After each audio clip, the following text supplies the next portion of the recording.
Vamos então calcular agora a eficiência, pessoal.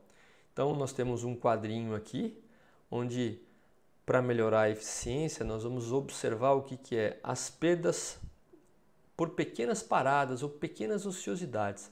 Ao longo do turno, pessoal, acontecem algumas paradas, algumas pequenas paradas que muitas vezes são imperceptíveis, também chamadas de paradas crônicas, porque acontecem muitas vezes, mas ocultas. As pessoas não conseguem perceber porque elas são pequenas, mas como elas acontecem ao longo de todo o turno, de todo o mês, de todo o ano, acaba tendo um impacto muito grande na eficiência. E também quando existe a perda de velocidade. O que é perda de velocidade? Você tem um tempo de ciclo padrão necessário para se fazer uma determinada peça, pode ser que tenha diferentes tempos de ciclo em função da dificuldade ou facilidade de fazer peças diferentes. E quando a operação não segue corretamente o tempo de ciclo definido nos padrões de engenharia, nós temos uma perda de velocidade. A máquina gira a um tempo de ciclo menor em relação ao padrão, fazendo com que haja não só uma ineficiência, como um aumento dos custos também. Então a eficiência entra basicamente esses dois pontos. Mais uma vez, geralmente eficiência são as perdas que a gente observa dentro do ciclo. Dentro de um ciclo onde executamos aí na operação a realização de uma série de elementos, quando existe uma perda entre um elemento e outro elemento, ou um elemento ele tem um tempo maior em relação ao que foi definido no padrão, nós temos uma perda aí de eficiência, ok? Então, basicamente, perdas aí dentro do ciclo e entre os elementos de trabalho que compõem o ciclo.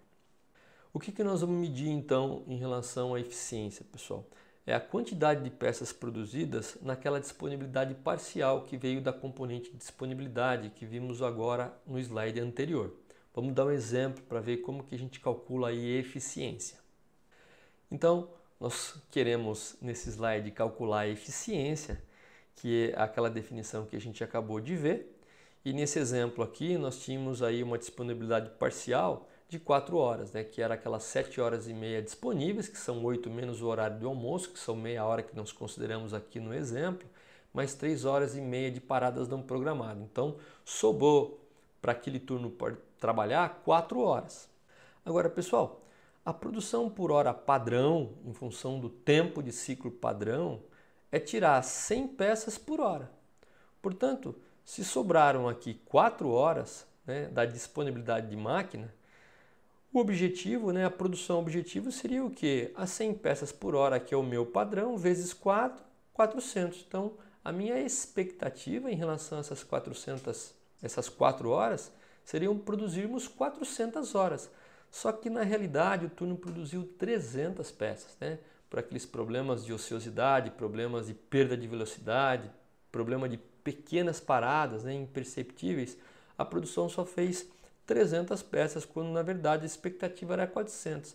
Portanto, quando eu divido o que eu fiz na verdade, né, sobre a minha expectativa, eu tenho o valor de eficiência. Então, nesse caso aqui, a área teve uma eficiência de 75%. Tá? Então, é assim que nós calculamos a eficiência de um equipamento.